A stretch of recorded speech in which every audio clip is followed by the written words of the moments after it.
The hour is late. Our adventurers have found the cave marked on their map, supposedly housing a dark, evil ritualistic cult.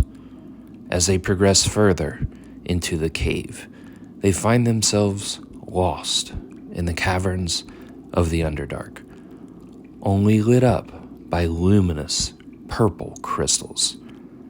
They continue on. The barbarian shouts out, "I see something up ahead. It's light." To their astonishment, the barbarian was correct. And the party wizard goes to investigate further. He investigates what looks to be a ritualistic shrine. In sheer terror, he turns to the paladin, screaming, "This is a trap. We're all in danger." Standing before them is an abomination from the negative energy plane. Roll for initiative.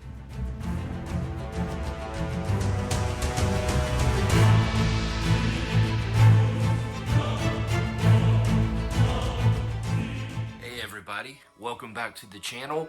Hope you enjoyed that intro. Today, we are going to paint one of the most terrifying monsters in D&D. If you come across one of these guys, I hope you have a wizard. That's all I can say. We're gonna paint the Challenge 20 Nightwalker from the negative energy plane. All right, let's get started here. This is the Nightwalker from Nalzur's Marvelous Miniatures. And this guy is absolutely terrifying to look at. There is the recommended paint job, which we're gonna pretty much do about that. I think that's the closest thing to lore as far as what the Nightwalkers look like. They are obviously like a black shadow, but they have hints of purple and blue on them. Really terrifying, almost like a shadow that just melts into the darkness and just comes out just to annihilate anybody in its path. Now, one thing about this miniature too that I love is just the sheer detail. Also, these transparent like auras on its back and legs. We're gonna have a lot of fun painting this guy, so let's dive right into it. So we're gonna start out with a prime here. We're gonna use matte black. Normally, WizKids is pretty good about priming these things, but I don't know what I got here, but I don't like the prime job that they did, so anyways, I was going to start with a base coat of black anyways, and we're just going to work our way up on the color scale. So make sure you thin out your paints, and I'm just going with a very thin coat of black here. You can always build it up, and you can't take it down, so that's what I say. So you start light and work your way up. So when you start to prime the backside of the mini, just be very careful with the transparent like auras coming off of it. We're gonna use some inks to kind of highlight that up so that it's still got like a transparent nature.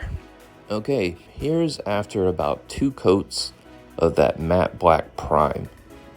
And looking pretty sinister already. Next up, we're gonna start dry brushing with some Necromancer Cloak. Now my idea here is I'm gonna start from the darkest color and work my way up to the lightest. So right now what I'm doing, I'm just going in and I want to distinguish the shadows of the model here. So Necromancer Cloak is just a shade up from my matte black here.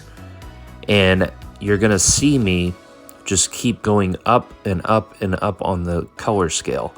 Now, I don't just use that plain color, I actually mix colors. So my next color, I'm gonna mix with the Necromancer Cloak, and you'll see the nice gradient type effect that we get. Okay, so you can see a little bit of a difference from the prime, and that's what you want to do. You don't want to overpower it. Okay, so uniform gray now. All I did was I just mixed that uniform gray with the already existing Necromancer Cloak. And the effect that we should get is a nice color gradient effect.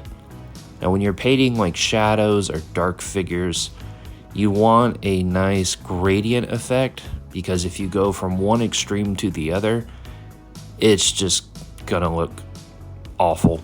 It's gonna look like a superhero. So you really don't want that. You want the sinister effect, not this heroic looking figure with multicolors. This is an evil character, so we're going to slowly and tediously just build up these highlighted parts on the model here. Now, when I do this, I'm just kind of lightly brushing over, because I want the raised edges to catch that color, and I want that dark base coat to still be there. See, as you can see here, the shadows are getting more defined and the details are popping out more. So going up on the color scale more, ash gray, we're gonna mix it into that mix, and we're still gonna get that nice color gradient and more dry brushing. Now, still just using that same technique of just lightly kind of flicking the wrist and lightly going over the model, and you can really start to see all of the details on the model popping out. Now, don't worry, it's gonna kind of look like stone right now, not really like a shadow, but we're gonna go in with some washes and like some gloss varnish, and it's gonna all make the colors pop out. And all we're basically doing here is just undercoating for the purples and the blues. That's just going to mesh very well when we're done here. So just be patient with this. This is not something that you can just do in 5 minutes. It's very easy, but it is a tedious process. But the end result is well worth it.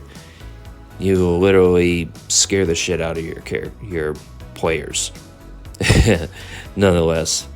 And hopefully I do that with my table coming up pretty soon. I'm getting some Silver Surfer type vibes here, but awesome nonetheless. Next up, we're gonna start with some Alien Purple here. Now, I'm going to do something a little bit different. I'm gonna be dry brushing with one of my wife's old makeup brushes.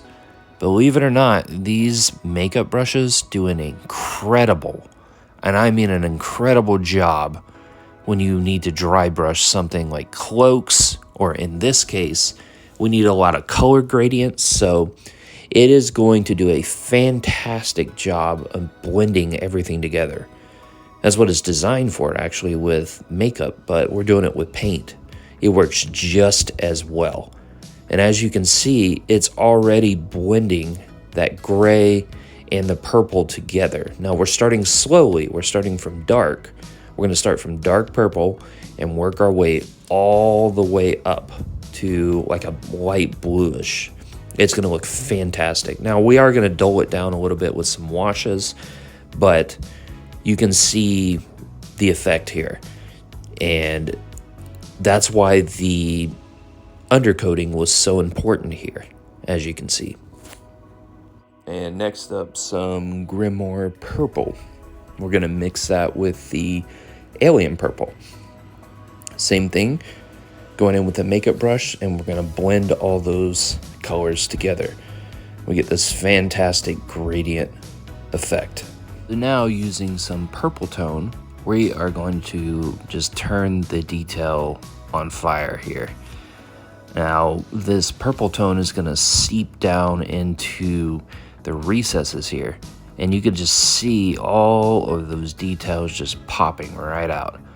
The undertones are coming out with the black and the grays, and then on top with the dry brush where we blended all that purple and gray together, it's just all being popped out.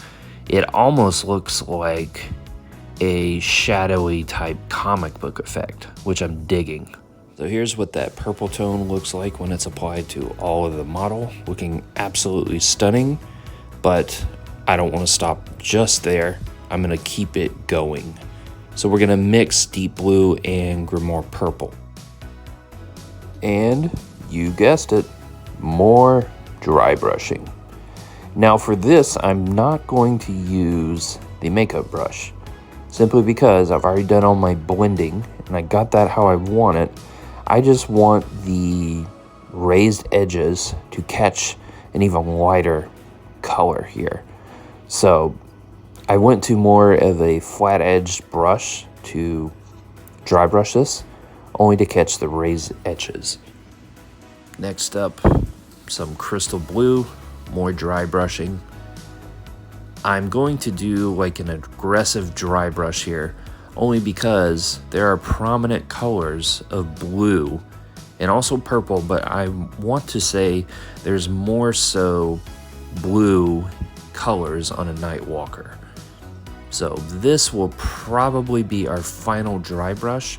I don't want to go much further than this, only because it's probably going to start losing its integrity and losing its realism here.